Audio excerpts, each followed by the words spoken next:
G'day, people. Welcome to Tangent Tuesday number 6. Ooh, maybe the first time I've had to use two hands.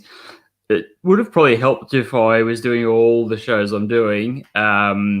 Maybe, first of all, just not doing all of them. But anyway, nonetheless, I'm still pushing on 5 days a week, every day. Normally midday. This is the first time I'm having a crack at doing it at 8, which I just hope that might give us a better chance of a few people popping in. Now, no one's here yet, but that's fine because we'll always have the people on the replay from around the world. So tonight we're going to be sitting down with Rhys Fox, and this is kind of a bit of fun for me because he's normally on the other side of the fence, and when you see him in his get up there and his little studio, you'll see that he's probably vastly more equipped in terms of what he's got happening music-wise. But then again, he also plays in 2 bands, or I believe maybe even 3 now. I don't know the next one. I just thought I'd leave that for fun. We can all find out about that together. So without any further, bass player.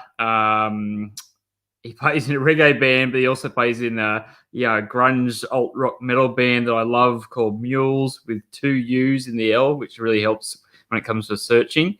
And he is obviously crazier than I am because he's doing that plus another band. Plus he does The Point Music News, which was a publication / online, publication blog, and now podcast and YouTube series, really in its own right. And I think he's up to about 30 odd episodes or something ridiculous. So let's talk to him rather than me telling you all about it, because this is what it's all about. G'day, mate. Howdy. How you going? Winding down after a pretty hectic Tuesday. Yeah. How are you though? That's the question. How are you?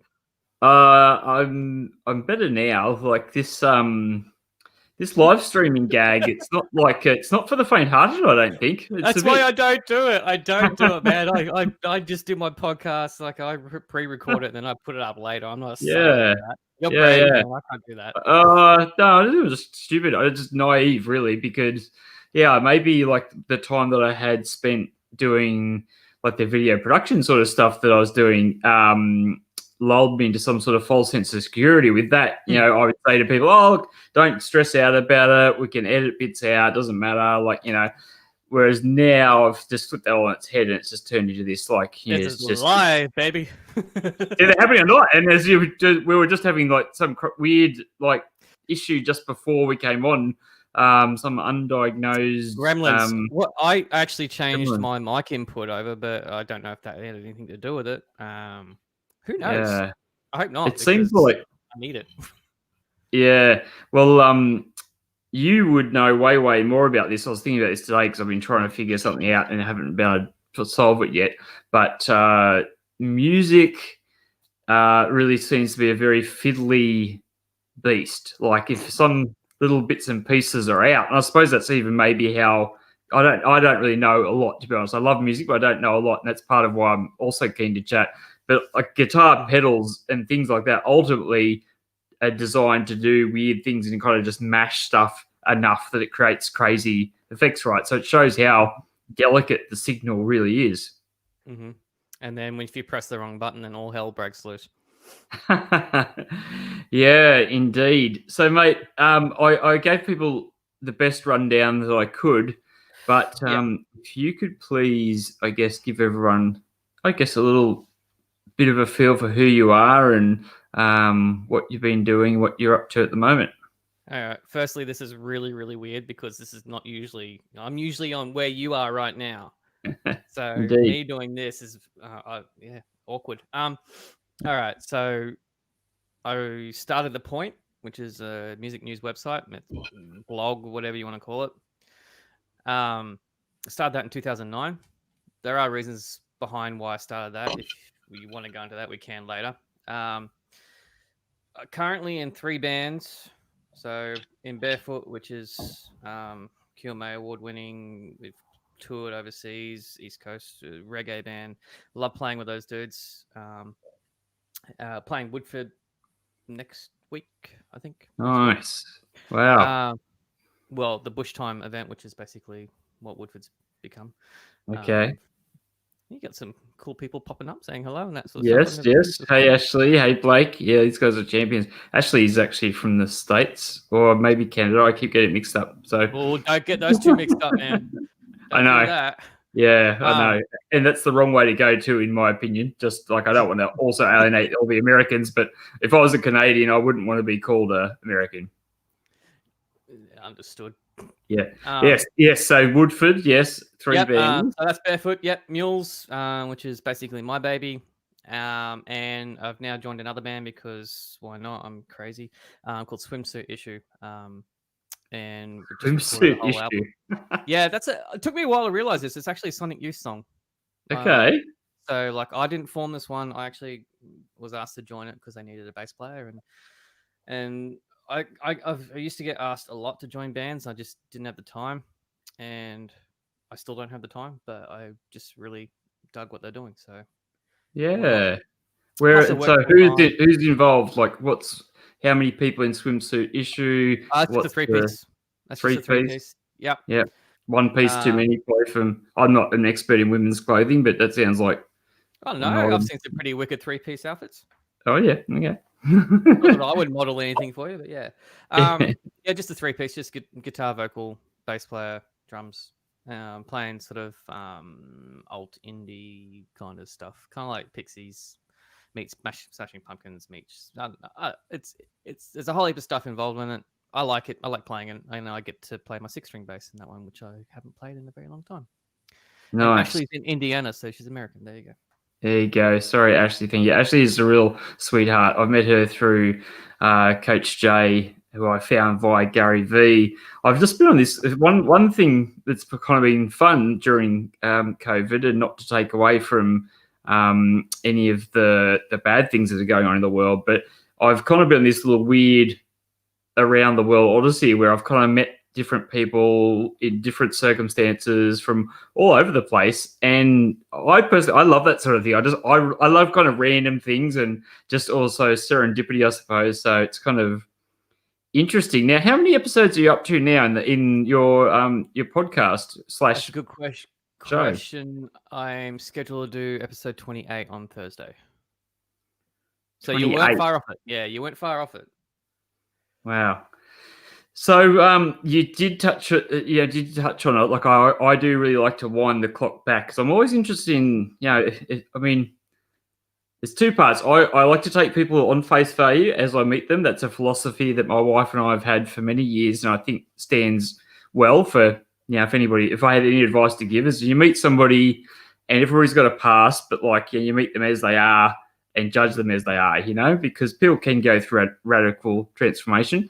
But at the same time, I also, I guess, like to hear the foundations of how somebody's become the person that they are. So let's wind it back. Let's wind it right back. Are you a Queensland guy? What's your story? I'm Nambour born and raised, man, and I'm living in this town right now. You're there now. I have lived other places, but yeah, I'm in Nambour now. Yeah, that's nice. I like that. It reminds me a little bit of the place I lived for a while, Belend, down near Coffs Harbour. I like the hinterlandy bit. That's a really, really nice way of putting it, but yeah, Nambour's not like that. You don't think so? Oh, okay. Look, I'm fiercely proud of this town, but yeah, it as with most towns, it has its faults. But yeah, I mean, right where we're positioned, because I spent 13 years living in one house on one side of Nambour, which was now getting really built out. So we're on the other side of Nambour, near the park and the creek, and I like where we are, but eventually we'll be up in the hills soon enough. Yeah. You like that kind of more secluded feel, just a kind of almost off the grid. Yeah, my wife and I actually really do want to sort of we do like to go into hermit mode. I mean, COVID, as much as it's messed with our heads at the same time, it's been kind of nice to slow down. And I did slow down. I've unfortunately gone back into my old habits and taken on too much, but it did force us to slow down, but we still like having our friends around us. But yeah, it's just nice to not be around all the hustle bustle. That's all. Yeah, sure. So, okay, so you grew up in Nambour. Yep. Tell me about the musical journey. Like, when did you first pick up an instrument? What was it? Or what took you shine? Okay, so I started learning guitar, like guitar lessons when I was 6, and I was crap, so I gave up. And then picked up the trumpet when I was 12. I was crap, so I gave up. And my music teacher said, because I was actually getting headaches from playing trumpet. All right. And I've discussed this with Sully, Barefoot's trumpet player, and he said, yeah, maybe it's just the pressure, or I don't know. He The said air pressure. Yeah, he said it's not the first time he's actually heard that. So Yeah. kind of comforting to know I'm not a freak. At least not the trumpet. Yeah. Then I got pushed onto euphonium, which is kind of like a mini tuba. So it's like a real nerdy instrument, but yeah, I just happened to be able to be good at playing it, and I learned how to read bass clef that way. Go into high school, gave up euphonium, still could read music, and my sister had repeated grade 12 at that stage. She'd come back to school, she knew all the people there, and she knew the music teacher, good friends with them, and they were looking for a bass player. I never played bass in my life, but I knew how to read bass clef, and they needed someone to teach the existing bass player to read bass clef and teach him music, and they were going to teach me skills. So that's how it happened. And 27 years later, here I am. 27 years. Wow. Still playing bass. Yeah. So did you, I mean, you obviously like it. I mean, we've got to assume that you like it. It's a love-hate relationship, but yeah, I do absolutely love playing. Yeah. Do you remember what was the first tune or the riff that you played and you were just like, yeah, this is pretty awesome? It's probably standard derogatory, like Wild Thing or something like that, which is pretty standard to learn on these days. But I picked it up pretty quickly though. I remember learning songs in concert band and stage band, and one of the ones I loved learning and picking up really quickly was actually a jazz band version of Crosstown Traffic by Hendrix. Loved playing that. That's not an easy song to play either, so yeah, it was fun. Yeah, and what sort of age was that? I would have been 15. 15. Wow, that's cool.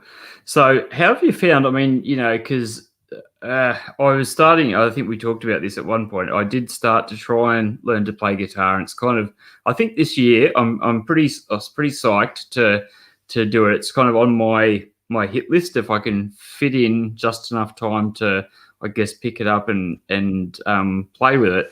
But because I always wanted to play guitar, right? And then I spent like, let's say I was interested in playing guitar from age 10. I'm 41, so I've probably spent maybe 30 years thinking, I wish I got to, well, in the early phases, I was like, wish I got to play guitar. One, my parents, for whatever reason, didn't think it was a good idea. Two, there weren't any guitars, so I just got whatever instrument was there. I wanted to play saxophone, but they didn't have those, so I got the clarinet. It was just, that was it kind of killed me. Yeah, it's a bit nerdy, isn't it? There's just something about it. It's just a really difficult instrument to play. When the clarinet's played properly, dude, it sounds amazing. But you talk to sax players, and they'll actually say clarinet's actually harder. Oh, really? Yeah. Well, and I think your music teacher makes a really big difference. Like, we moved towns. Like, I had one dude, he was weird, but we somehow got along okay. And then I moved town. The next guy was also weird, but just, I don't know. It didn't get me fired up. So that was the death of that. But yeah. There's always time to learn. I mean, I'm still teaching my dad how to play guitar. I mean, luckily I didn't get the stubby syndrome fingers from him. Like, I've got skinny muso hands on me like that. All his fingers are basically like my thumb. So, well, that's where I was getting to. Thank you, because I forgot it. But I mean, it is Tangent Tuesday, and that's kind of part of what it's all about. I love tangents. Luckily, you brought it back on track, because I was like, hang on, what was it all about? Why am I talking? Rhys is supposed to be talking. So, okay. So tell me about the first band. What was the first band you're in? First band. Oh, yes. I was in it for roughly 6 months. It was called the Wild Wombats. And yeah, it was a pretty standard high school kind of thing. We played AC/DC, Metallica covers. Nice. I wasn't a fan of either band, to be honest with you. I just played because, I wanted to play. Yeah, hard to find other Then people to play but with. I got poached by another band, Oh, nice. and we started doing Doors covers. Oh, so good. I love the Doors. Yeah, but they didn't really have a full-time bass player, did they? They were a keyboard and guitar and singer and drummer band. They did have a bass player down the track. But yeah, and that band, I was in there for 3 years in high school with them, and two of those members have gone on to go really, really well. They're in Dead Letter Circus these days. Oh, yeah. Big Brisbane band. But like the drummer, he's also just released a solo psytrance album.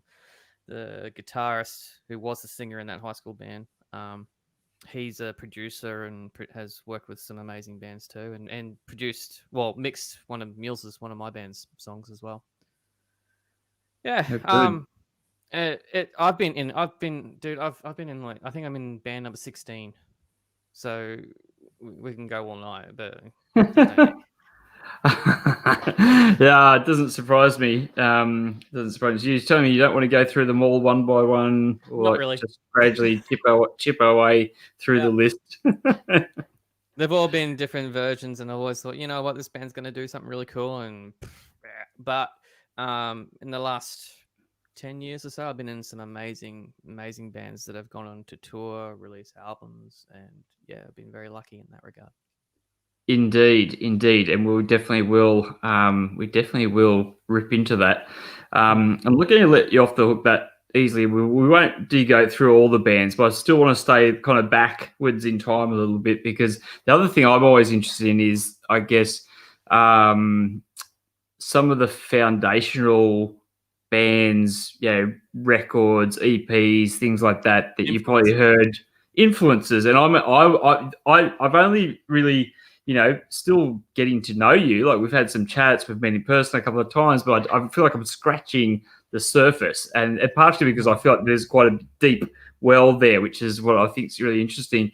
But there's something about you that strikes me that music was probably part of your life, and that you've got some musical roots that go a bit deeper than just one layer or two back. So what sort of tunes did your parents listen to? What was that an impact or not?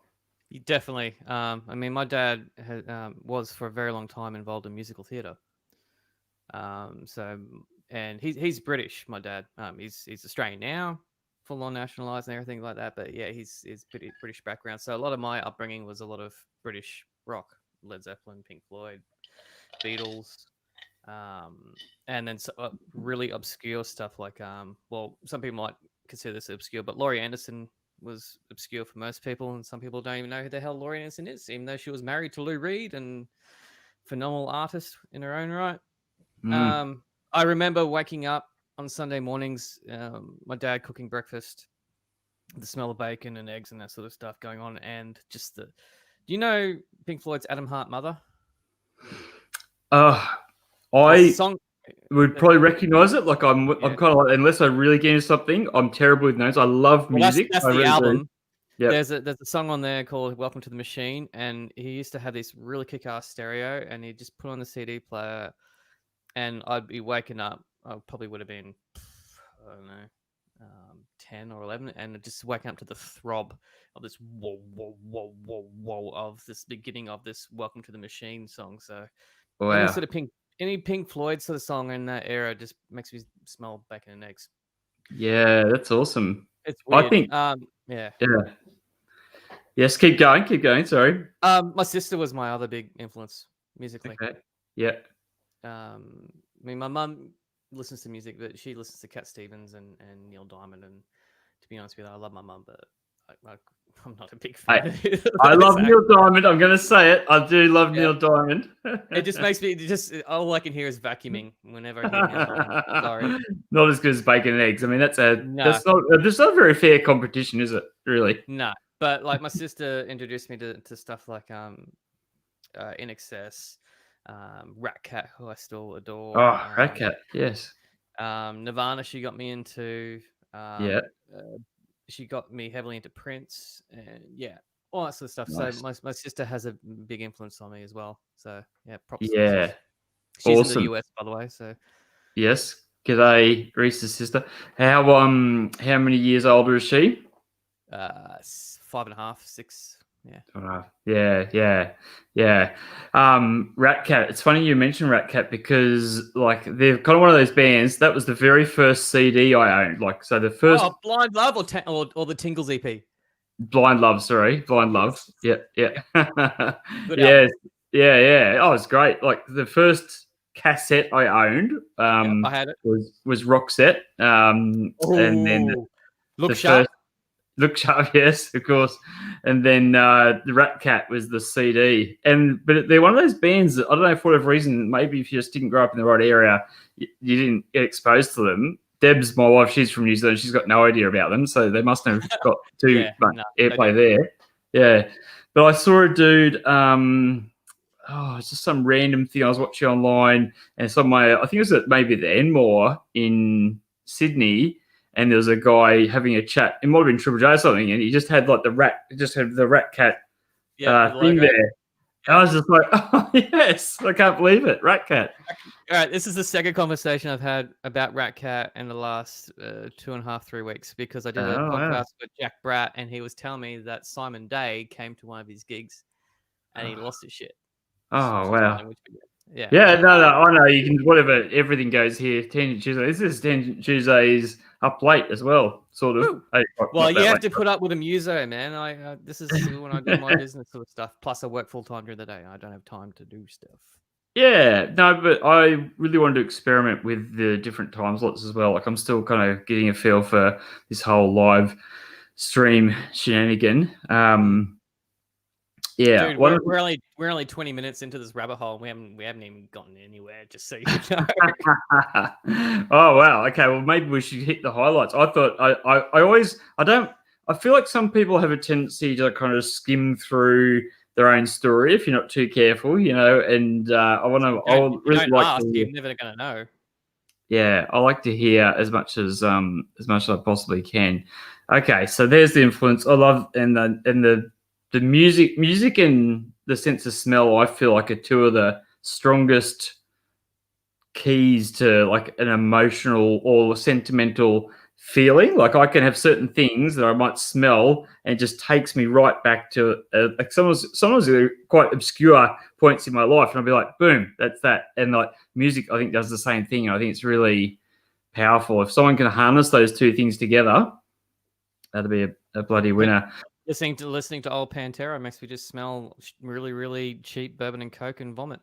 I was going to say some of the great, and probably not that I'm dissing Pantera because I like Pantera, but yeah, it's just parties, being a teenager, and Pantera cranking loud and drinking really, really disgusting cheap bourbon and Coke. Cheap bourbon. Speaking of which, we'll refill here in a second. I did a little. I've got myself a little mobile esky. Oh, you're prepared. I'm not. I'm rooking it. I'm limiting myself to one glass. That's because I'm behaving myself as a Tuesday night. That's good. Okay. Well, let's just pretend that's what I'm doing as well. So I'm not actually drinking that much. But now, so talk to me about. So what was the first band that you're in that you kind of really felt like, you know, this is, or maybe you're getting paid, first paid gig, put it that way? Oh, damn, man. Like, seriously, it literally took me. I was trying to think what age I was, but probably 20 years before I started getting properly paid. Wow, you don't want to say that to certain people on the old forums. It's different now, though. That's the thing. Like, music is completely different now. It's more accessible now. There's more venues now compared to me playing sort of heavy music, which I used to play. Like, I used to play in sort of like new metal and progressive metal and that sort of stuff, and literally we'd get like $50 a gig. Whereas I play in a reggae band that gets $1,500 to $2,000 a gig.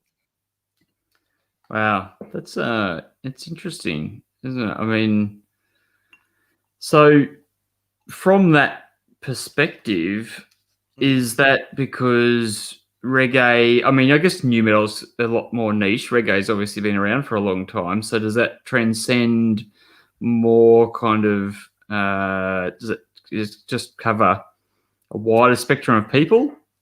I put it down to one thing, man. People want to dance. They're not going to dance to new metal. Okay. Simple as that. If you go to a metal gig, and I'm not dissing my metal brothers and heavy music stuff, but you'll see a couple moshing, but most of the time it's going to be in a smaller venue and they're going to be sitting back doing this. Yeah, people like to look tough. Well, no, it's just how comfortable they are. That's what they do, and it's combo. That's fine. You go to a reggae gig, you look around, it's gonna be packed, and it's gonna be people dancing. Well, not right now, but before COVID, what was that? The mystery soft drink. Oh, mystery bottle. Yeah. Yeah. Before COVID, and just disregard all that kind of guff. Yeah. You play a reggae gig, and guarantee you're gonna have people up dancing, no matter what. Yeah, it's a good vibe, no doubt. Like I do like a little Not bit intrusive, and it's got a certain rhythm to it. No one's screaming in your face. The thing is, like a lot of people that are into heavy music don't realize that most reggae stuff is actually quite political, and it's very, very similar to punk. In I've actually had mates of mine in punk bands that have never listened to reggae properly, and then come see like a Barefoot gig, and then just go, "Holy crap, you guys have got like equivalent to breakdowns in reggae." And I went, "Yep." Yeah, and your lyrical content's actually pretty deep. Yep, it's a lot of it's protest music, but we're just not aggro about it. We're singing in harmonies. We're not yelling in your face. Yeah, it's just another way of doing it. But it gets people moving. Yeah, 100%. It's fascinating. Like I don't know the heritage of it, but I mean, I was learning about the background of capoeira recently, and I had no idea that that Brazilian martial art where they kind of like dance and spin. It was used originally as a way that they could cover up their practice of what they were doing, and the different calls to do the different things were also different ways they could signal each other. So while they were in slavery, they were training to fight essentially. So I could almost see like something like a reggae being something where it sounds really peaceful, but they could still be getting a message across, to the people. And I don't know, is that true? Do you know much about the? Without a doubt, like a lot of like particularly the two-tone ska sort of stuff, which actually the ska movement was actually pre-reggae. Wow. So dub and ska actually came before reggae did. The whole terminology, like you do know that Bob Marley wasn't actually originally a reggae artist, right? No, I don't. I'll be honest. I will be honest. He was a folk artist. He wow. did a tour of America as a folk artist, failed miserably, came back, hooked up with Lee Scratch Perry, a famous producer. If you don't know how crazy Lee Scratch Perry is, just Google the dude. He is nuts and incredibly talented. And he helped develop Bob's sound, and that's how it comes. So this is the thing with reggae too, and like I'm not the person to be speaking to when it comes to reggae history, because I actually don't listen to a lot of it because I play it. I'd rather listen to all sorts of stuff apart from country. Sorry, country people. But I know what you're saying. Okay, I know what you're saying. But it's a very interesting story behind it, and there's a lot more into reggae than just Bob Marley. It's just that Bob was the one that made it mainstream in a sense, if that makes sense. Yeah, but the you can also think the Brits too, because the Brits were the ones that actually took on the ska and the two-tone and made it as it is now. I mean, you look at bands like Madness, and there's reggae that's in commercial music these days, and you don't even realize it. You like listen to I can hear Ariana Grande, and there's reggae there all the time. It's integrated into all this sort of music, much like hip hop does too. Yeah, I love that. I love the way that music does that. I'll be honest, like I was, and shows probably the naivete. I think if you're going to say it the right way, naivete of youth. But I remember being probably 19, 18. Electronic music was only just sort of coming in. I wasn't into it because I was like grunge metal, and I loved new metal. Like at the time, that was my kind of bag. But having said that, I did listen to a lot of things, and fortunately, my old man had an array of different things, and the area I was in got me into Jimi Hendrix and just people like that, and stuff that was a bit wild. I kind of liked, but now I've lost my train of thought. You're going to have to bring me back on board. Tangent Tuesday. Well, I've got a limb. No. Just what was it? What were we talking about? We're talking about reggae. Reggae, yeah. Reggae. I don't know where you're going with that. Dear God. I was trying to figure out why you're not wearing your Deftone shirt tonight. Actually, I thought. Oh my God. You would have worn that. I was going to wear it. That was exactly what I was going to wear, and then I ended up. What's it going that way? See, I'm representing my side. So good. And I was ended up being in a bit of a rush, which is not surprising because trying to do kids, food. I was eating at a rate of pace that was like going to give me like I've already got a hiatus hernia, to be honest, and I was thinking, this is just going to really do it great. I'm sure the alcohol helped, but I was just like, no, we've got to do it. And then I got down here, I turned everything on. And that was the first time I realized that I still had this shitty thing on. I was like, fuck it, we'll just push on. Didn't dress up for me. I'm very disappointed, Brad. Sorry, mate. Anyway, so talk to me about so what I found interesting, and I'm sure we talked about this maybe even the first time we very met, was kind of like the juxtaposition or whatever it might be between reggae, which has that kind of mellow, even though there might be like a deeper message, but like mellowy kind of fun vibe, versus then say Muules, which I also love and probably like more personally. I think you realized the whole time. And even listening to it again today, I was just like, yes, I love this. I'll have to send you the new single, man, because I just got the master back from it, so you can have a sneak peek of that. Oh, how good. It's just got that pumping, thumping, grinding sound that, to me, I think the vocals are quite Grinspoon-like, I'm going to say, and early Grinspoon before it all turned bad. And then, I don't know, just too soft. Sorry, Phil. Too soft. Oh, no, not Grinspoon. Sorry, Silverchair. Yeah. No. Grinners have been okay the whole way. I've always enjoyed every gig I've seen. Come on, dude. Like, Diorama is probably their best album. Yeah. Who? Silverchair? Yep. Okay. Well, I don't know. I was at the big day out many years ago, and these guys were getting around with T-shirts, and it's just black T-shirt, bright pink lettering on the back, a little bit like the Tangent Tuesday theme colors, and it just said "Frog Stomp" or "Fuck Off," and I was just like, yes, okay, I get. I mean, I didn't wear that shirt myself, but I like what you're saying, and I kind of agree with it. So, to be honest with you, I thought Freak Show was actually a better album, stronger album than what Frog Stomp was, which was their sophomore. It probably was, to a pure muso. I mean, as well. I mean, they were 16 or something. They grew up a little bit more. Their songwriting was better. And there were some heavier songs on there too. So I mean, yeah. Is that the album that is it Israel? What are they? Was it? No, that's Frog Stomp. Israel's Son's on Frog Stomp. Okay, I like that. I like that song. Yeah. Anyway, so let's talk about the balance between those two things.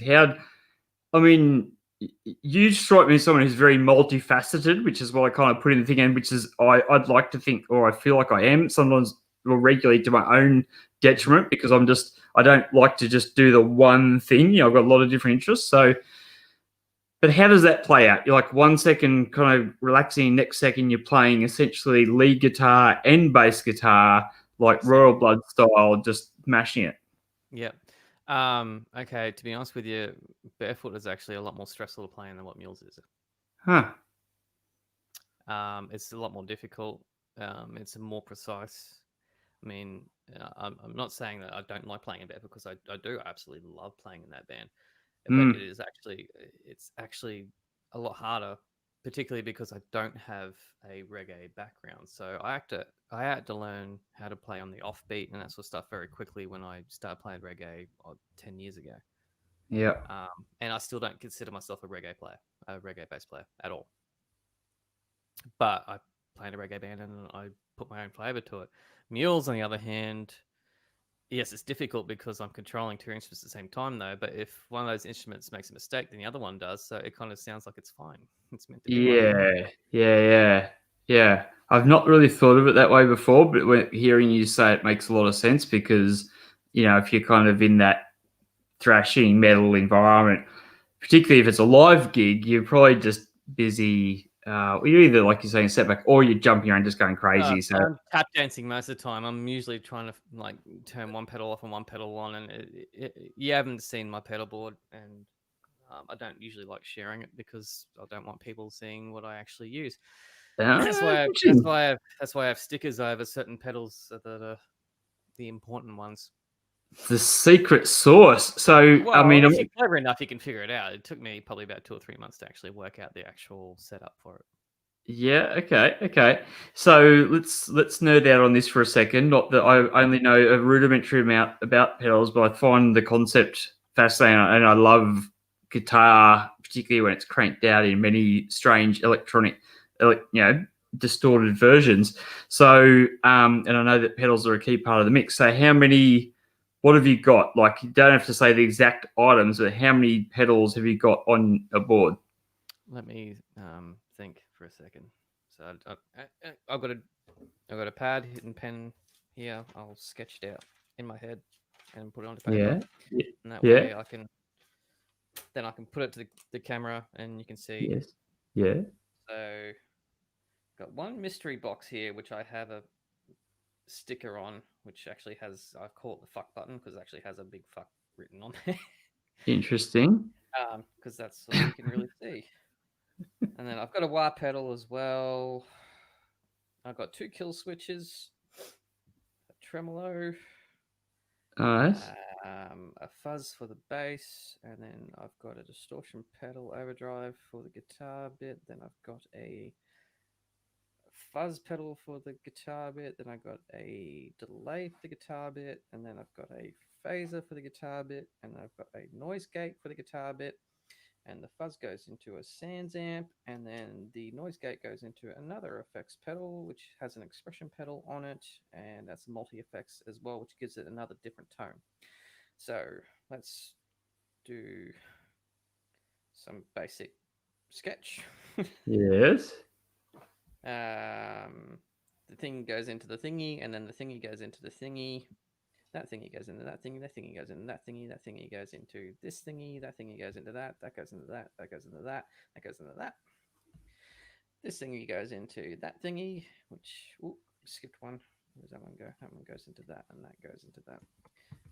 This bit goes around and goes into that one goes into Sans amp. So a Sans amp, sorry if I muted my sort of vocal there. All right. Have I spelled that right? I've got terrible spelling. Is that pedal? Oh, yeah, that's right.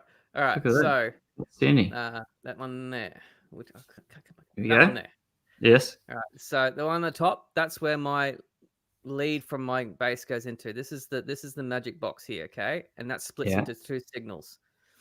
So it's a split signal formula that goes on. That goes into a kill switch, which is there, and that goes into a wah pedal. So the kill switch allows me to either play bass or guitar at the same time, or only play bass or only play guitar, Yeah. The wah goes into overdrive, which goes into, this is weird backwards, goes into a fuzz, which goes into a tremolo, which goes into a delay, which goes into a, there's a lot. Okay. It is indeed. And how many times are you playing a combination of those two things? So I imagine it's like a mishmash occasionally to get the right sound. You put one thing through to the other thing. I think there's 1 or 2 songs where I've actually got probably about 5 or 6 pedals turned on at the same time, but very rarely. It just gets too much. I mean, they're all within in effect, I should actually have what they call a loop switch, which means it simplifies things, and you got buttons there which are presets, and they can turn those pedals on and off. All right. That's another expense which I've already spent quite a bit on my pedal setup. I don't need to be doing that. I've worked my way around it. So generally speaking, for the grungy sort of stuff that you like, I will have that the fuck button thing is on all the time. Just saying, it's never turned off. Well, that's a winner. Fuck button. Okay. So if the bass and guitar are playing at the same time, the kill switches are turned off. So it's open. The overdrive will be on. Quite likely the fuzz on the bass will be on, and sometimes the fuzz on the guitar will be on, plus the noise gate will be on. Every now and then I'll stick either the phase or the wah on, or I'll stick the tremolo. I think there's only one song where there's actually 1, 2, 3, 4, 5, 6 pedals on at the same time. I think. Yes. That's a Okay. lot. Yeah. Yeah. I think it's interesting. It's one of those things, I guess, that you've got to start to scratch the surface and then go deeper probably before it's gonna get right on your radar. But I don't know. Do you know Brad at the guitar store in Caloundra here? So the local guitar shop. I do know the guitar shop, but no, I do not know Brad. No. Yeah, so I've been there a few times. Well, we've obviously both got the first name, so that makes it easy to remember. I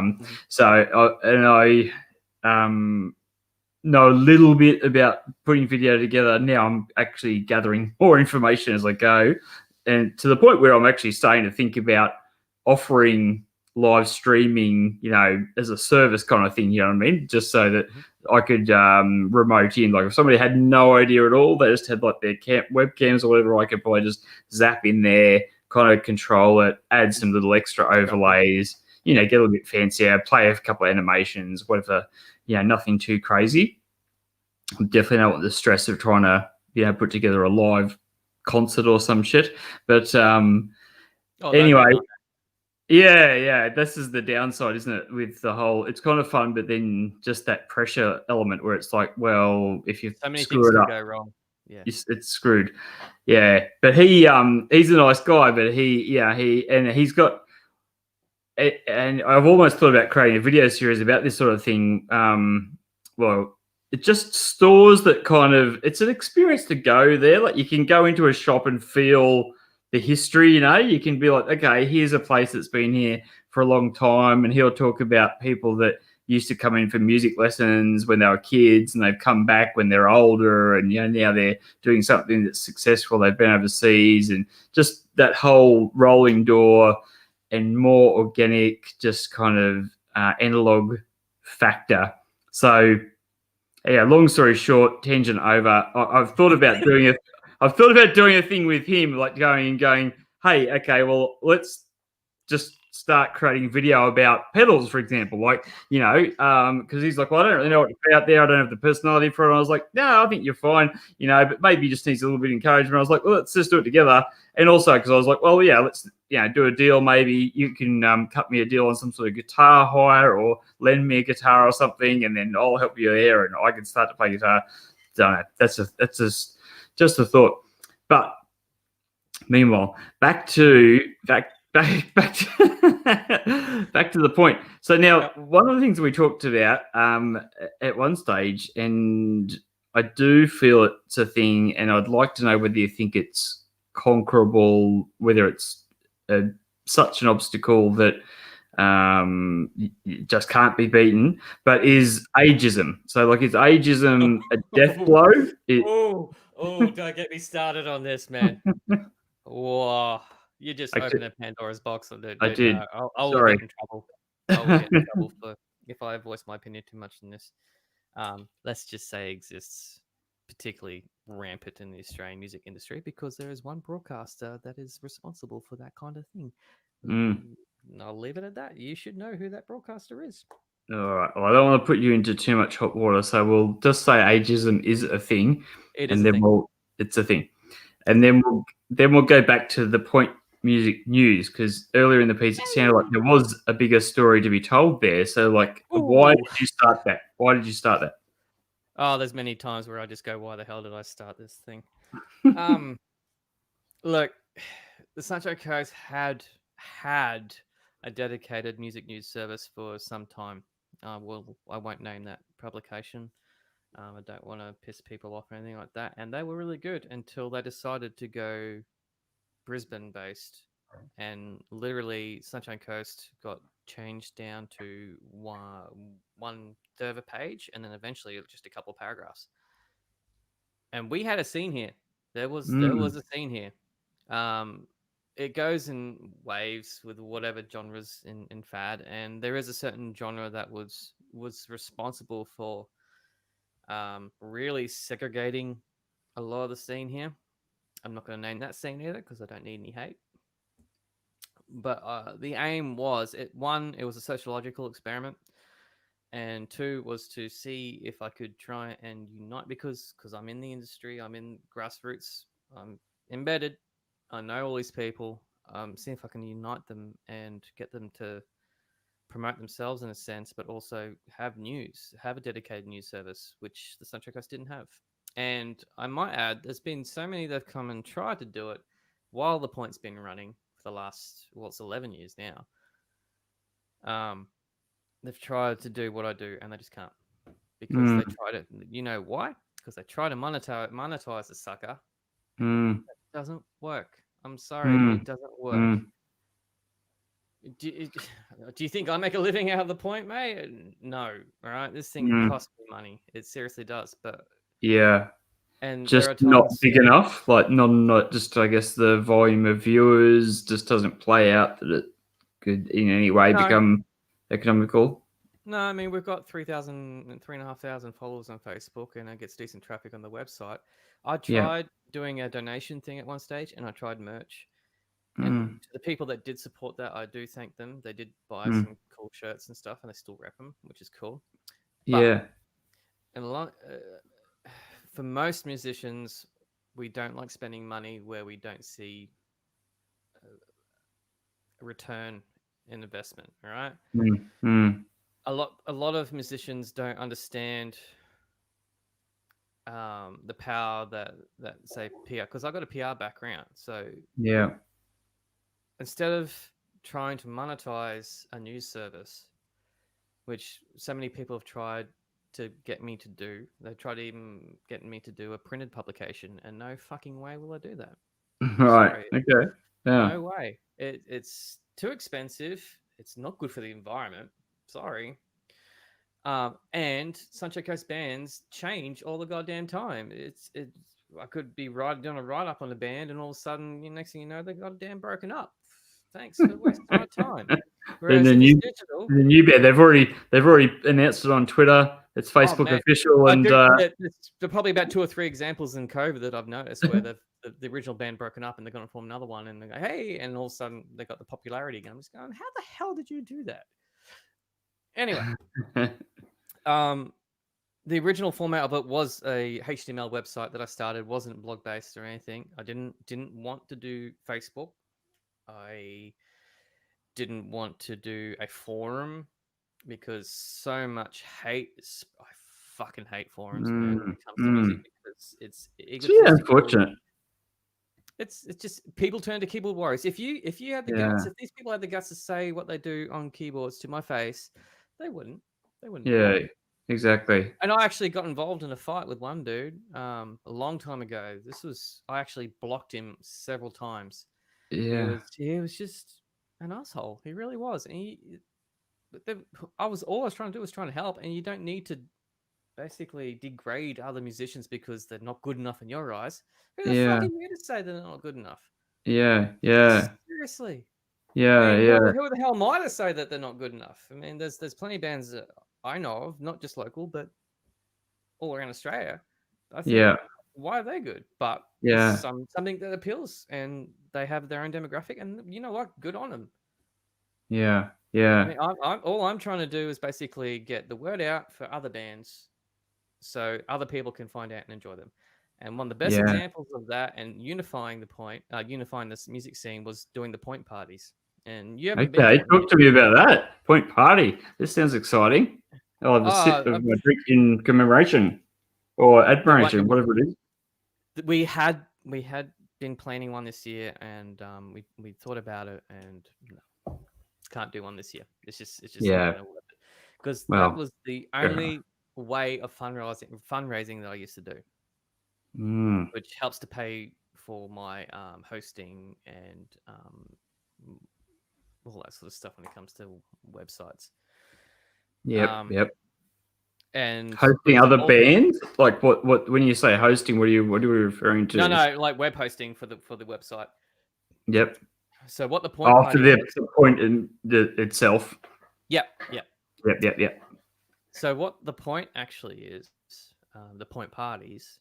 Its first one started off and the first 2 actually were at my parents' place on the back deck, and it was musicians only, semi-acoustic setup, because they've got a massive deck and they're on like a decent sized property up in the hills there, so it was fine. Nice. My parents like music, so it was all good. and it was Yes. musicians only. And I invited musicians of all calibers to come and be a part of this. And they would chip in. They bring their own pizza, and I'd help supply alcohol, and they'd bring some alcohol of their own. And everyone had a fucking awesome time. Great time. Because we're all gigging and all doing our own separate things, and we don't go and see each other's shows. We're all guilty of it. We are. True. We can only do so much. Can't be out all the time, can you? Well, not just that, but people in certain genres stick to their own genre, and they're afraid to go see other genres. What I was trying to do was expose the metalheads to, say, hip hop, and maybe the hip hop ones to go see some reggae or roots or some folky sort of stuff. The folky ones to see some heavy shit. Look out, folk people. But they did. Okay, and that was really cool. They all found things they thought they wouldn't get. They wouldn't understand each other, but they did. They always went, "Oh man, your music's incredible," and they all of a sudden became friends. Like, if it wasn't for the first point party, I don't know if you know the band Dead Kelly, but they would not be in the same formation as they are right now. And I will take credit for that, because I was the one that invited the guitarist, and I had the singer of Dead Kelly do a cameo, and those two got together, and next thing you know, boom. Right? So I will making magic happen.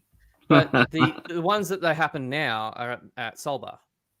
Yeah. Yes. Well, and I also, unfortunately, I mean, it annoys me a bit, which I've just got to rectify, particularly as things pick up, because of having a couple of kids, because of working, like I was working.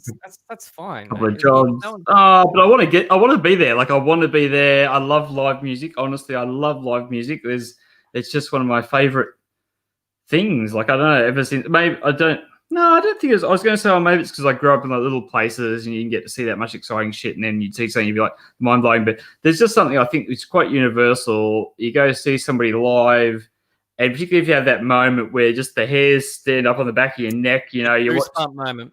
Somebody's singing something beautiful, or even just a really cool funky groove, or just like really losing your shit. Just, I love basically all of it, all variety myself. Like, but I'm quite like you. Although I've come around, when I say come around, I'm talking about like maybe a half, maybe 1% maximum towards country. Towards country. I've gone, okay, because I've been honestly, like, because when I went on to a little bit of a journey of like really trying to look into guitar and all the stuff that I love from back in the day, and created these playlists and things like that, you know, classic rock top sort of playlists. I was like, and then I heard more country. I was like, well, you can see how it's, you know, come through. I'll do French, which is basically just borderline. Like, I would classify it like O'Harlow, who the Dennis sisters used to be, but they're still the Dennis sisters. But yeah. Incredible act. They're doing so well, and yes, they are country, but they also got pop sensibility too. So they're not what I regard as full-fledged country. To me, when someone says country, I think Lee Kernaghan, and I'm just going to go, yeah, sorry, I'm out. Knee slapping, kind of like boot scooting. Bluegrass I can do. I like hearing bluegrass, and yeah, but just country, I just find it frustrating. I don't know why. It's like fingernails down a chalkboard for me. I'd rather listen to Nicki Minaj, to be honest with it, and that's saying something, because I'm not a fan. Yes. No, me neither. I don't get the big ass for starters. I'm just going to say that I could put myself in trouble here. Sorry, big ass people out there. But people pay money now to get ass implants. You know, I'm like, okay. Where are you going with this tangent, Brad? Where are you going with this tangent? It's a bad one. No, that's not even a tangent. That was actually that was the main theme. Yeah. I'll give you a shovel and you can dig yourself out. I'm not going. No, thank you. No, thank you for throwing me a lifeline. Thank you for throwing me a lifeline to try and get away from that terrible situation. That's right. But back to the point parties. I just want to stress that they are important. I decided to make them public. Soul Bar, I have to give absolute props to, particularly to Alex, who is still one of the owners of Soul Bar there. He said basically, you should do one here. Why not? I didn't make it a fundraiser. They decided just to put a bucket around the very first one, and they raised money for me to keep going. And I was just awestruck. Yeah. It's a good night. I usually put on I was really brave and stressed out. My mate Brian, who was doing sound at the time, had put 13 bands on one night, and I will never do that again. Because usually it's a showcase thing, right? It's plug and play, and the bands get 15 minutes. Yeah. Turnovers, but I've basically found the format to stick to 9 to 10 bands, keep the genres fairly varied. I can't do metal though. It just I can't. I love metal, and I love my metal brothers and sisters. What sort of metal are we talking about? Like, where's the line get drawn? Anything that's going to basically have people going out the door. Oh, terrible. I have to sit and think about that. It happens, and it sucks. But the thing is, and those involved in the metal industry, you have to realize that not everyone gets it. Oh, so many people don't. And that was one of the things I actually wanted to talk to you about tonight, because I wasn't part of the conversation. But and we won't narrow it down to the exact situation, but we were at an event a little while ago, and I only caught the tail end of the conversation, but it was like one of those times I was like, oh, I wish I was actually part of that conversation, even though I really enjoyed the other one I was part of, you know what I mean? But and I think you were kind of talking to someone about not all metalheads. In fact, even it's kind of the polar opposite. Most people who have metal tendencies, or people even who have tattoos, this has been my experience, well, I believe that I heard, you might correct me if I'm wrong, actually are often quite mellow people, or sensitive people, or intellectual people. You strike me as someone who's quite an intellectual, intelligent person, and that's what I was trying to allude to, is like, yeah, but it's just a depth of character and an interest in people and an interest in the world that we're all in, But I have found it fascinating. When I was younger, I thought metal, tattoos, hardcore, crazy, like the way a lot of people thought. But then as you get older, you start to maybe hang around with a few more people. You're like, okay, you put the metal face on for your band photo, but then after that, everybody's hugging each other. Go home, have a cup of tea, basically. Yeah. Look, the ones I find the most crazy are usually those that are playing indie and alt rock, like indie rock kind of stuff. But they're kids most of the time, and they're just doing crazy shit. Most of the metalheads I know, they like getting on the piss and that. But at the same time, they're usually family guys. They just love getting out the one odd time that they get to play a gig and have their friends there and get a bit loose, and then the next thing you know, they're running a business and like tucking their kids into bed. The most metal dudes I know are absolute sweethearts. They really are. You get the obvious one or two cocks, but you get that in every genre. Yeah. But I think actually, I feel as though it is proportionately, I don't know stats, I'm just speaking out of my ass here, which is not uncommon. And again, it's Tangent Tuesday. It's my show. Who gives a shit? But I feel like, I actually feel like the odds are actually stacked in the other way. Like, do you agree? Do you think there are more nicer people? More nicer. I mean, that's not very good English, but like often people who like metal end up having tats for whatever reason, can be really, nice people. I know a lot of nice bikies too. They don't listen to metal. They listen to like AC/DC, which is rock, and they wear tattoos. It's just stereotyping. I know a lot of guys that like play hip hop heads, and they got plenty of tattoos, and it's just, look, you have your own personal flavors, and just at the end of the day, just be a good person. Doesn't matter what music you really enjoy. Yeah. And some metalheads I know actually don't listen to metal all the time. They listen to all sorts of stuff. I mean, shit, when I go on tour, I listen to Deadmau5. Yeah. To go to sleep. And the other guys in the band, like generally if it's Bearfoot, and I'm just trying to, it's just a constant throb, just that like listening to EDM music, and I just have it low volume, and it gets me to sleep, and I enjoy listening to that. Yeah. That's a really weird tangent I've just gone on there. Sorry. But yeah, no, it is. It's fascinating because it's definitely not something that most people would probably don't apologize though. I want more tangents. I mean, I actually thought of this idea some time ago as doing like a talk back type show. Originally, I was actually thinking do it more podcast format, but like where it was like a call in type thing. Okay. Yeah, it's really Which just is kind of what you appeasing. got going here with the comments, but basically, Yeah. With the comments, hands, if you have more people, yeah, then you do get that sort of vibe. Because I used to think, oh, when I get older, like when I'm 60 years old or plus or something like that, maybe I'll try and work my way into some kind of ABC radio gig where I just get to talk shit to people in the middle of the day about why? toasters or other shit. But it was just because I thought I'm going to talk about so many different things. And then it wasn't until, I don't know, I'm going to say 5-6 years ago, I was at a bar with a mate, and this dude nearby goes, "Oh, are you on a podcast?" I was like, "No." And he's like, "Oh, because you sound like you're on a podcast. It just sound like someone to be on a podcast." And honestly, that was enough for me to go, right, that's it. Fuck it. I'm gonna do Well, something. I've been meaning to do mine for quite some time. It was only because of COVID that I couldn't see my mates who I like talking to, and I wanted them to have another platform to get their new shit out.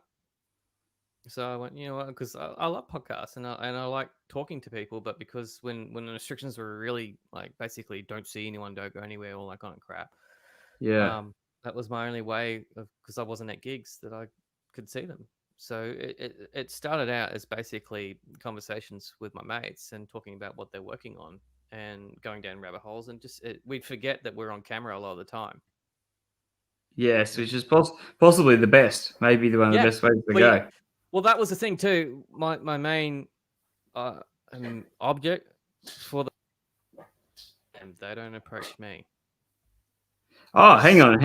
Hold the phones, because we were getting close to having to wrap things up. But this is too intriguing. So, are you saying to me that the guests that you're now getting on your show, you're not even chasing them down? They're coming to you? Is that what you're saying? No, I chase them down because if they're asking to come on the podcast, I get sus on it. Okay. I see where you're coming from. So, like almost like a quality control thing. And I want the conversation to be pure. I do. Yeah. I want it to be an innocent and a conversation that's just not plugging the whole thing, the new thing, the whole time. Yeah. That to me is forced, and it's not a true conversation. It's not like sitting down at the pub and having a beer and talking, right? Which is how I want it to be. And I had one or two did it, and they were still great podcasts, and they're great guests, and they're friends of mine. But a lot of the time, I've had people that I've approached, they've actually said, "I've been waiting for you to ask," and I'm just going, "See." Nice. And the other thing is, who've been your favorite? Who've been your favorite? If you were to name a couple, who would they be? I really love the one I did with Mick Hughes from the Sunny Coast Rude Boys, because that was just funny as, and it had technical difficulties and all sorts of stuff, but was still really, and he's a lovely bloke. And have you seen the Sunny Coast Rude Boys before? I haven't. And it's funny that you actually. It's funny that you. Like Hughes, there's no R. Oh, fuck it. Like, I mean, sorry. Language warning. It's Mick. Sorry, Mick. Okay. Yeah. Don't worry. Well, we tried. They're a great band. They're family friendly too, so you can take the kids to see them most of the time. Yeah. It's ska. They do ska.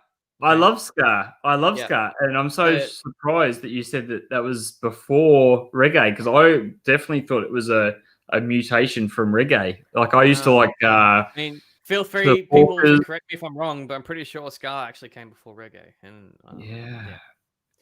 But okay. So top podcast. Sorry to interrupt you, but you did ask. No, you go. I'll get my. Actually, this is not a sponsored.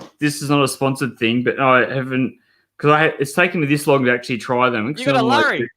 I normally drink really cheap booze. No, man, that's the Larrys are good. Oh no, these aren't cheap, but yeah, what I normally drink is probably a bit on the cheaper side. But I've decided I need to support the local Moffat Beach people, and I'm trying to transition to just having your mates, just to have a couple of higher priced beverages an evening. You know what I mean? Instead of here's a little tangent for you. The guy, one of the guys that runs Your Mates, is Asher from Barefoot's cousin. Well, there you go. I love that. So good. It's still wanting a sponsorship from Your Mates. Come on, Asher's cousin. But yeah. Look at that frothy. Anyway, keep going. Yes, keep going. All right, so Mick was definitely up there. The one I just did recently with Gem was I really I loved that watched one. that. I thought that was great. I actually hadn't come across her before, so that was interesting. It's good. Really interesting artist. Kudos, the one I did recently with Kudos was great too because I got a lot of respect for that guy. And the one I did with Rowie, my mate Rowie, was actually quite fun because I hadn't seen him during lockdown, blah blah blah, and it was basically just us talking shit Nice. for an hour and whatever.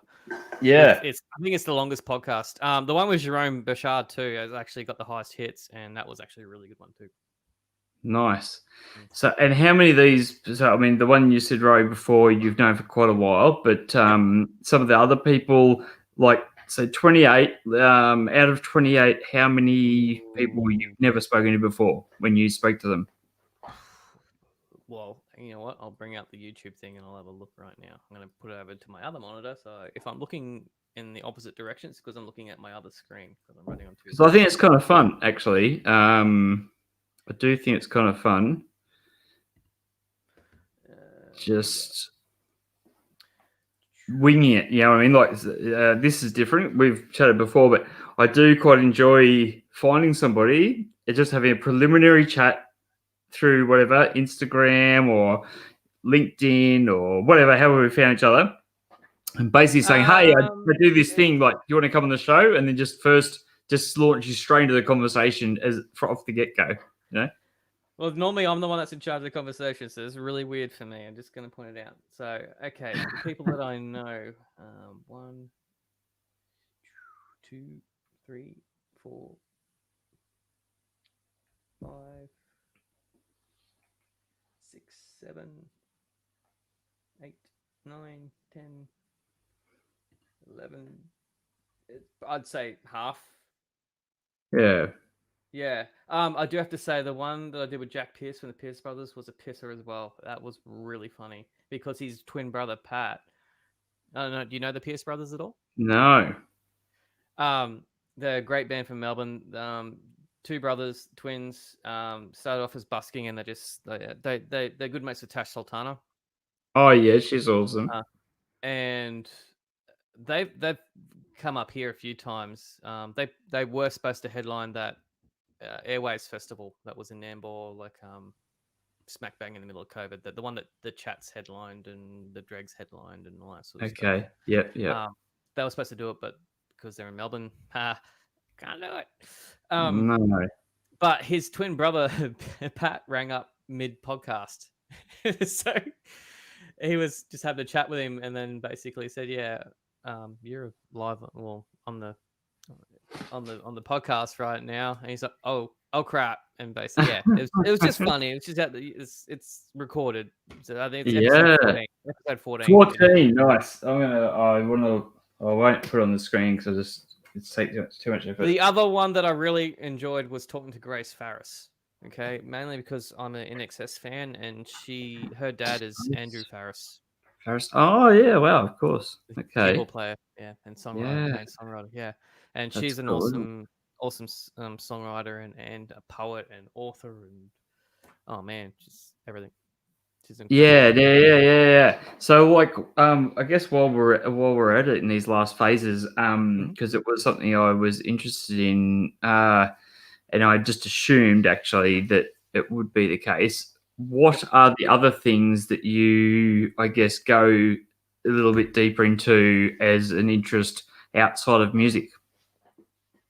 In regards to the podcast, or just in life in general? Life in general. So like what I'm talking about is like it could be poetry. You might be into like playing online role playing games. You might be playing like outside. What do they call that? Live action role playing, LARPing, something. I've been playing Tony Hawk. Well, okay, yes, yeah, it's on the cooler end of the scale. A lot of my stuff actually revolves around music or like. I mean, I love going on adventures with my wife. That's it's nice. I mean, because all my kids, well, my eldest has grown up and moved out of home, and my other two live with their mum out west, so I only see them once a month. Yeah. So my spare time is either doing music or pop culture. I'm a big nerd when it comes to that, or Yeah. spending time with my wife and going on adventures. I mean, we don't get to go on as many adventures because of stupid COVID, but we still get Yeah. to do some. It's nice. Like, 'cause Yeah. Yeah. she's into her vintage and that sort of stuff. So sometimes I'll go on like op shop runs with her and vintage hunts, and we'll go to breweries, and Yeah. we like food. We like eating, so we'll Nice. discover new places to suss out. And there's plenty on the Sunshine Coast. That's the good thing about this place. Yeah, it's ever evolving as well. Like, I mean, the brewery scene's taken off. I was at the shop earlier today and I saw that there's someone doing vodka and doing gin up here now. Like, there's all Yeah, sorts of people doing stuff there's like that. a gin distillery in Pomona that we absolutely adore, and the good food and the gin and good beer there too. There's a new brewery in Muules that I want to check out. I think it's Black Flag. I think Nice. it's one of the ones I want to go see. But yeah, definitely your mates. Big shout out to those dudes because Yeah. they I haven't actually met them yet. Haven't met them. Haven't met them. they gave Muules our first headline show. Did they really? How did that work Yeah. out? Fantastic, because they used to run a little bar underneath the Beach House Hotel in Nambour here called the Basement, and it Yes. was my wife and I's. It was our favorite little dive bar to go to, and it was Yeah. just Yeah. it literally was in a basement. Nice. They had the taps set So up with their own beers. squishy couches, dark, like in the darkness. I'm feeling like soft. Kind of. Squishy. No, it was more like sort of like barrels and odd. Oh, okay. Yeah. Odd Yep. doors and Yep. that, and a couple like little sort of sneaky little nooks to be hanging out in. But Mm. yeah, Mules did a show there with I think Absalom and I can't remember who else played with us. There was another band that played with us. Oh, No Intelligent Life. Okay. Yes. No Intelligent Life and No More. Absalom's still around, but yeah, it was just dirty, dingy on the floor. You would have loved it if you love your grungy sort of stuff because it was like playing a house party, just Yeah. and just mates getting into it, getting loose and having fun, and then yeah, we packed up and said thanks, and then they shut down basically and moved where they are now. Oh, it's a bit of a bugger. Happens. Yeah. Evolution of all businesses, mate. Yeah, indeed. Well, mate, look, hey, I won't keep you later, and for anyone who views this later, we had a couple here, so thanks to the people who have been on live, and there's always normally a bunch more to watch it later. It's tricky to try and figure out the exact timing or if there is such a thing, and like I sort of touched on earlier, I do watch a lot of stuff that talks about how to theoretically, market things and do all that sort of stuff. But I just find myself at a really big crossroads all the time where I don't want to just niche down onto one thing and only talk about that and only promote. I know that the algorithm, and this is where like I'm hoping over time that the algorithm, I think the algorithm is actually really screwing up the human experience because it's forcing people to kind of go down these roads instead of about that because my wife and I watched The Social Dilemma like last night, the night before. Oh, okay, I haven't seen that one. Dude, it will scare the shit out of you because of the whole the approach to social networking and everything. Man, it's brilliant, but scary as all hell. And I mean, my wife and I, we're in our 40s and we're on TikTok, but we basically we'll be laying in bed and sharing like stupid cat TikToks to each other. But what you're sort of talking about with the algorithm, I've been getting all these pimple popper ones on my TikTok feed, and I don't dig that. But for some reason, the algorithm is basically saying you need to watch more pimple popper things. So when you say pimple poppers, do you mean like that there's lots of young people appearing on your feed? It's not. No, it's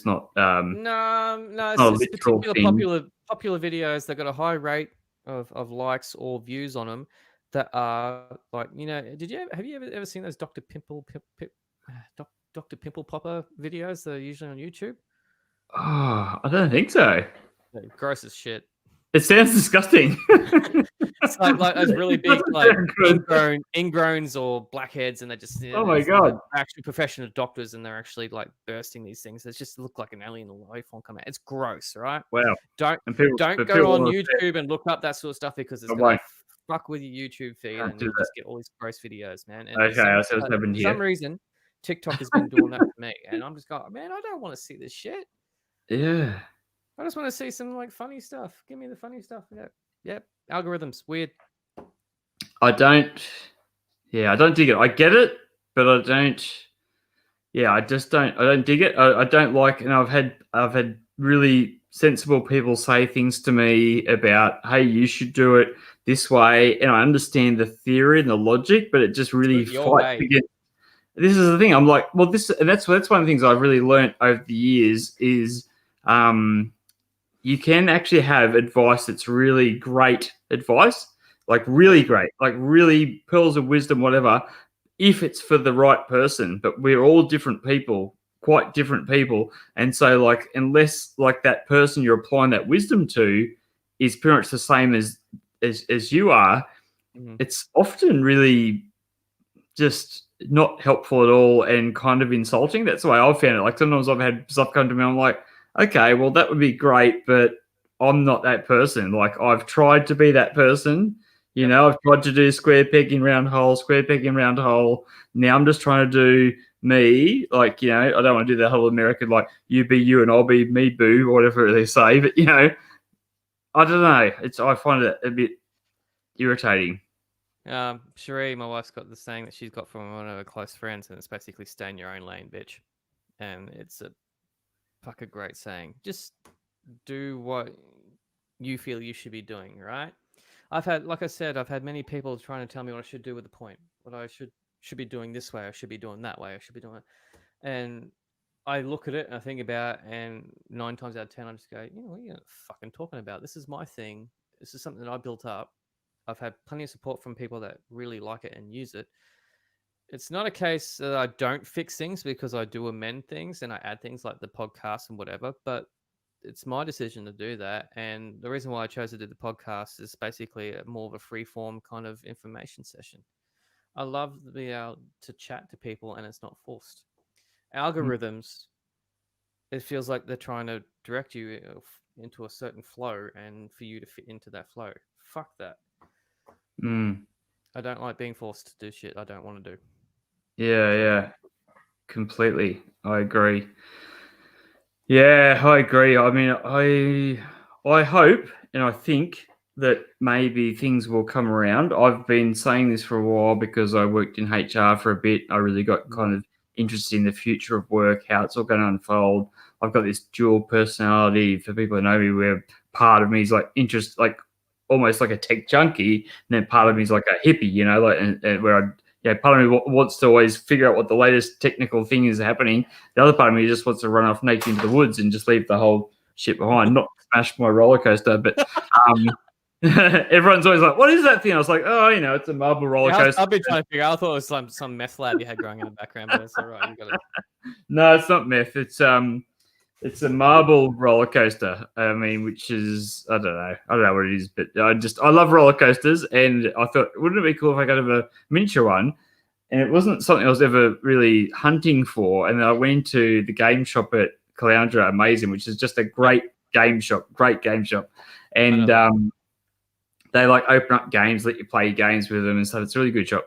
And I found it up hidden behind like some other boxes, and they must have forgotten about it themselves. Like I brought it to the counter, and they were like, "Where did you find that?" And I was like, "Oh, it's up over there somewhere." And they're like, oh, "Okay."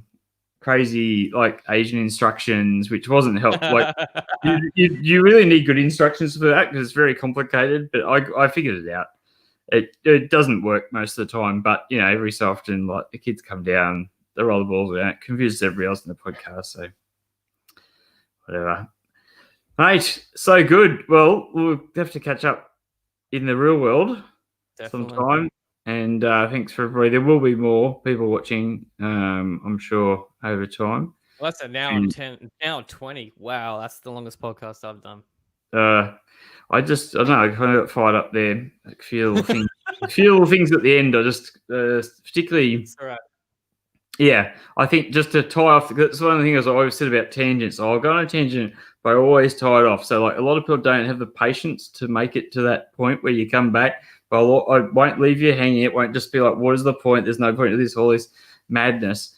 But yeah, the people who I guess have a little bit more tolerance and a little bit more patience, and just I just don't want everything to become a situation where everybody's doing everything to try and appease algorithms or systems, or like this is how it's and I understand it makes sense, but I hope, and I kind of feel like, if let's say a theory, right, let's say we end up in a situation where they've automated a whole bunch of shit with AI, and they've able to manage a whole bunch of stuff with robotics, which is easily probably within the next 5 to 10 years, not unconceivable, at least anyway. And we've more often not been surprised by how fast stuff happens rather than the other way around, because we're on an exponential spike of growth. We could be in a situation where the only differentiating factor goes all the way back to us as people, right? Like, we are the unique and differentiating people. And not to say that any of us is more amazing or spectacular than another, and it's not about being more outlandish or well-spoken or whatever, you know. And so that's why I love seeing people sometimes who you wouldn't think that they would be someone who'd be killing it, but you see them getting heaps of love and admiration online. That inspires me, and I think, well, hopefully we can get to that point where people start to be just more who they are, because that's ultimately the only real, true, unique thing we have, and that somehow, makes people a living. I don't know how it's going to work out, but I'd rather be on the I'd rather be dabbling on the edges or on the forefront of it, than be back there ages behind. Yeah. I will say a few things as we wrap up. Yes, please do. No, there's no rush, because I'd rather you say a few things. Well, just basically in summary, just to all the Sunny Coast musos and that sort of stuff, just keep doing what you do. I don't, my opinion, really, at the end of the day, it doesn't matter. You're putting the craft out there, and it's a really fucking hard thing to do when you pour. I mean, I've been mixing, producing my own stuff, and then if I see it not get as much attention as what I feel, or I've been told by peers that it should get, it really doesn't matter. You just keep doing what you do. It doesn't matter what genre you're doing, because we've all got phenomenal metal artists, roots artists, folk artists, hip hop artists, man, singer songwriters, indie. We've got some incredible stuff on the Sunshine Coast, so keep doing it. That's basically it. That's good. Thank you so much, Rhys. Fox, thanks for coming. And everybody, get out there, check out Muules, check out Bearfoot, and Swimsuit Issue. Yeah. Wow. I'll be able to, I don't want to say it, but I'll say it. I'll be able to tie that back to young Brad's 16 to 18-year-old world. Swimsuit Illustrated, play Swimsuit Issue. It'll probably stick in there somehow. And don't picture us in bikinis, dude, because it's not a pretty sight. I'll tell you that now. Nobody needs to see that. Well, Tom's pretty. I mean, the drummer, he's pretty, but yeah, me and Danny, I mean, I don't know if that's your thing. Can be entertaining. All right, mate. Thanks very much. Keep doing what you're doing as well. Thanks so much. I mean, maybe you could always slow down, but I know you won't. So just keep doing what you're doing. And we look forward to hearing more of the great tunes as they come through, and more of the great interviews as we put them out. Thanks, Brad. Thanks for having me on, man. Thanks, Jimmy. Thanks, everybody. It's been fun. Put your comments in, share, subscribe, like or don't like. Doesn't give you that much of a hatred option. You can probably have a bit of nasty comedy there. If you've made it this far, you probably won't. Thanks for being here, and look forward to seeing you next one. Oh, and let us know what you think. Later, night time's better, or just do the midday thing.